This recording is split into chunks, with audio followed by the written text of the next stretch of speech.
tosaí go fóil támuid tosaí díochaí. Seo bíon ag léamh na nuaíochtas America don an siúláid ag mí febhar 2019 agus os rud é gúil me a gúsáid printar amach seachas nuachtáin é féin New York Times ar nó. Chaithmid dul tríd na fógraí ar dús ar bhaile an réaltra Samsung na cheannach Galaxy ar nó.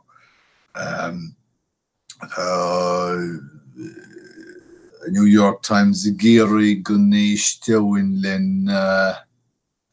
lena podcast gan teas gan cúcht sílan go si de clásan faoi níhéir seo písún federálach agus mar a luit sé ar na cimián mar a lig sé sísid. Tech agus Kalini in her words. Crossocle. Tá sé ar smelgvéid. Ma trísio focus sin noch mo. Right, Parkland. No, roi go stof tromchúiseach. Dine sílim gurwar sise.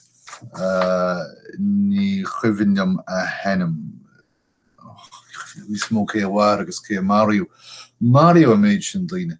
Peter go bisin Kalin sin nor war. Na, kibé. Bliam in hier aan tlechte seo. Táharig plé never gooid neafjantoch de sinjantoch go fóil. Agus a kaint fin chuí in naar flé lucht na het desje gewoon neafrokrach. Leis een drama wie hies leis aan leis an nonsaí. Bring nooit die gan déanamh aislingi neamhsíochtnathe. Rinscéalta faoi na hísportaí agus na marthannaí. Bhí Parkland difriúil mar ba ordscaile agus bhí go ag na marthannaí ach daoine óga a bheith iad mar sin féin. Ba fórsa iad do reachtaíocht rialathe gunnaí. Nearta siad daoine óga. Spreag siad iad thug siad agach agus misneach dóibh. D'afir siad an freagart a bhíonn sig America achtrií ol lámhaí mar a tharla. Ba leabhar a tíocht amachnis agus I gceann dar benn Parkland tá údar ag leannacht na marthannaí agus mar a chneasa siad iad féin má chneasaí. Muid ra go dtí ágara an túsal Trump. Tá sé ag boga idró go leacha le réiteach. Agus dear nach bhfuil sé ag gíre dúna síos rialtas ní dóilm go naireocha le héad leis. Tá teach na nionadaithe ag spáint knáf droma. Den chéad uair le blianta fada. Tréis vóta a ri chun stop a chur le cúnmh don Arab hádach in Goga sa Yemen. Het aan den dram Houthis nog, hè? Sílim Houthis. Tá úfás a dain ferrag mór dain hir. Het is felwaardige Jamal Khashoggi. gus stes an bhót dúchlánnach seo eáil más neamh choitianta. Chun srían a chur cúchtaí cogaí an Uachtaráin.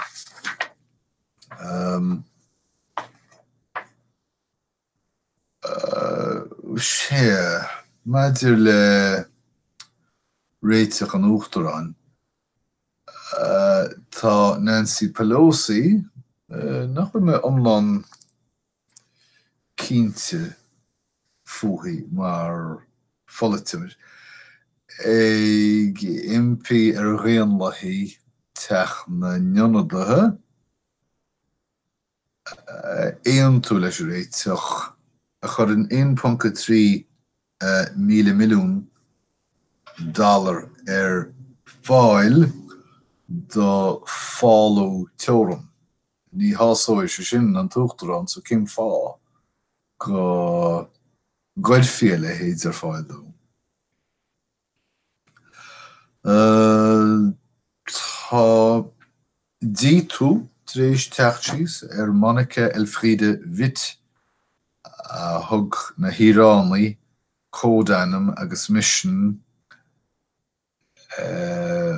chlár Pentagon a bhí bainteach le bailú fáisnéise. Bainteach le sin is dócha diantar tuairisciú chlár rúnda de chuid na stá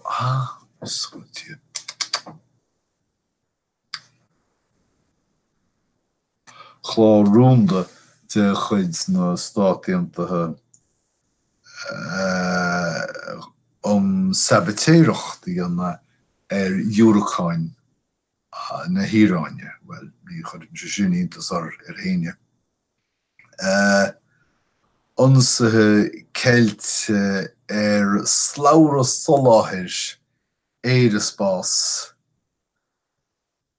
na híráine agus gceist aige na cabhlaí Dúracháin a chraplú docharí an dóibh. Déir ceannarí na híráine nóir dí spreagúiad go fóil agus go deanna siad ráí len go leor Dúracháin féin. Well, cha fánaí NASA 5,111 lá Mars gan tip. Dearway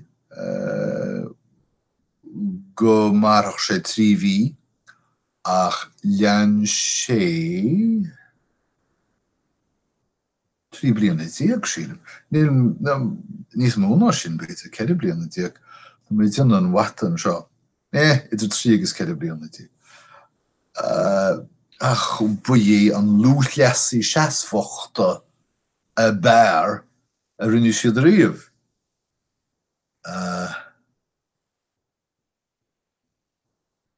Lean sé cuasa timpeall an phleanéid ag ghlacha pictiúrí chlocha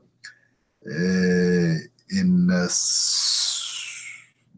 sreachacha cisialathe thuispánan go raibh éisce ag sreabhú a bleanaad sin cúpla bilún bliain nó hin. Is réamhríochtanas éisce do bheocht mar a higgin uide go bé. Cabhalan tuiscin is. Níl is agam céim fá go bhfuil mothar agus muine scríofaí agam ar leathtaí fan sin. Is bhí sé gceiste agam beidir go ndéanamh mé. Focail deasa nó focail bucheart cuimh nuairb. Ní he, duine mé máireach iad.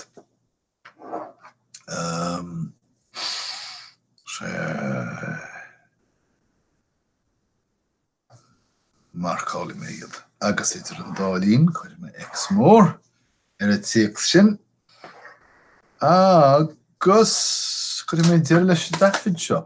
Tásúla agam gur bhain bhúsáid nó tafid nó tainmh nó áthas nó leas éigean as tafid agus go mbeidh muid ag cainteala chéile a rís sarabhad idir an dálín guim rath dé a rih go